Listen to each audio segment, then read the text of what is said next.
Comment aborder un handicap en entretien d'embauche et faire en sorte que ce ne soit pas vu comme un frein pour le recruteur? C'est exactement ce qu'on va voir dans cette vidéo, je vais la découper en plusieurs parties, tu vas comprendre pourquoi, mais si tu me connais pas, moi c'est Nicolas et depuis décembre 2019, j'accompagne les candidats à trouver un job le plus vite possible avec des techniques qui cassent complètement les codes. On a aidé à peu près 1600 candidats, 97% sont en poste aujourd'hui et en moyenne ils trouvent un contrat en 5 semaines et dans ces 1600 candidats, on a une petite partie de candidats qui ont une reconnaissance travailleur handicapé, une RQTH. Certains visibles, d'autres invisibles, et je vais t'expliquer comment on fait pour qu'ils argumentent de la meilleure manière possible et signer leur contrat. En parlant de conseils et d'astuces, j'organise une masterclass dans les jours à venir, c'est le premier lien dans la description, tu peux prendre ta place dès maintenant, tu vas en apprendre plus en 1h30, c'est un cours que j'organise quand 1 an de recherche sur internet, sur LinkedIn, l'entretien, le CV ATS, toutes ces choses-là. Et que tu aies une RQTH ou pas, ça change rien. N'hésite pas à commenter ta RQTH d'ailleurs et je pourrais peut-être te conseiller au mieux par rapport à ce que tu vas me décrire. Et reste bien jusqu'à la fin parce que je vais te donner un conseil en or qui va te sortir d'énormément de situations problématiques dans tes entretiens dès le départ. C'est parti. La première question à se poser, c'est pourquoi un recruteur peut avoir un frein, peut être sur la défensive par rapport à une RQTH. Qu'est-ce qu'il veut d'un candidat en réalité? Le recruteur, il va avoir des craintes par rapport à ton autonomie au poste, par rapport à ce qui doit être mis en place pour que tu puisses travailler, par rapport à ton assiduité, par rapport au fait que tu vas être présent ou présente, parce que si tu as des examens à faire tous les jours, ça va être un peu compliqué pour lui de se projeter. Donc il va se poser plein de questions de ce style-là qui fait qu'il va être dans une zone d'inconfort. Et en entretien d'embauche, le seul but que tu aies une RQTH ou pas, c'est de rassurer le recruteur. Donc tu l'as compris, ce qu'il faut faire, c'est de trouver tout ce qui peut freiner le recruteur par rapport à ta pathologie, si j'appelle ça comme ça, et trouver des réponses avant même le début de l'entretien. En fait, tout se joue dans la préparation de l'entretien. Et c'est d'ailleurs souvent pour ça que je dis à nos candidats qu'on accompagne de soit ne pas mettre du tout RQTH pour préciser ce que c'est précisément en entretien, ou alors de l'afficher dès le départ, mais de mettre précisément ce que c'est et pas juste RQTH parce que ça ne veut rien dire, sauf pour dire que tu vas compléter leur quota. Et que tu aies des troubles 10, une sclérose en plaques ou une amputation, tu vas pas du tout argumenter de la même manière. Pour cette vidéo, je suis bien obligé de prendre un exemple précis, donc je vais prendre la sclérose en plaques, mais c'est valable pour toutes les RQTH. La sclérose en plaques, si tu ne sais pas ce que c'est, je vais te lire dès maintenant la définition même, comme ça ce sera plus clair pour toi.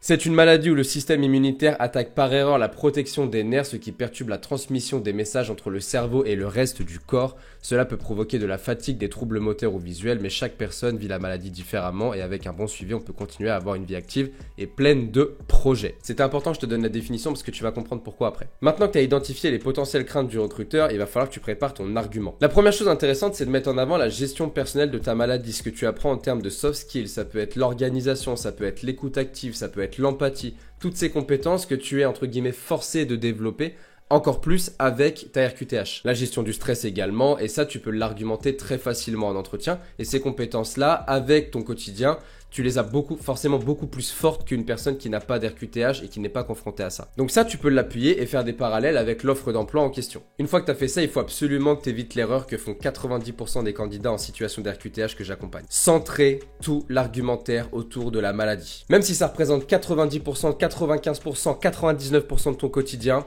il faut que dans l'entretien, la RQTH ne représente que 5-10% maximum du contenu de l'échange. Et au-delà de ta rigueur, de ta prise de notes, de ton professionnalisme, de ton sourire, il faut absolument que tu sois en posture d'apporteur de compétences, en posture de je pose des questions, je fais des parallèles entre mes compétences déjà acquises et l'offre d'emploi, je pose des questions et je m'attarde pas sur ma RQTH pendant 10 ans. Parce que le problème c'est que tu es tellement confronté à ça au quotidien et c'est normal, tu es confronté à ça tous les jours que évidemment tu as peur aussi du regard du recruteur en face et inconsciemment en fait tu te mets une barrière là-dessus et lui va le ressentir et derrière ça ne va pas passer. Donc axe ton discours à fond sur leurs besoins, leurs besoins, leurs besoins, leurs besoins. Et s'il veut te parler d'RQTH, il te parlera d'RQTH, c'est pas grave. Et si t'es encore là, bravo à toi, je te donne dès maintenant l'astuce qui cartonne quand tu as justement une RQTH pour éviter d'avoir ce stress en entretien.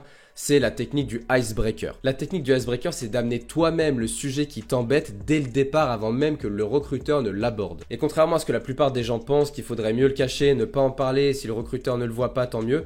Moi, je pense qu'il vaut mieux mettre les pieds dans le plat dès le départ parce que derrière, ça te permet d'être beaucoup plus à l'aise pendant l'entretien parce que tu as toi-même amené le sujet et lui aura beaucoup moins envie de venir te chercher parce qu'il voit bien que tu assumes et que tu as conscience tout simplement de ton profil. Si je te donne un exemple concret, ça donnerait quelque chose du style. Moi, c'est Nicolas, je suis ravi d'être devant vous aujourd'hui pour cet entretien. Merci de m'accorder cette opportunité.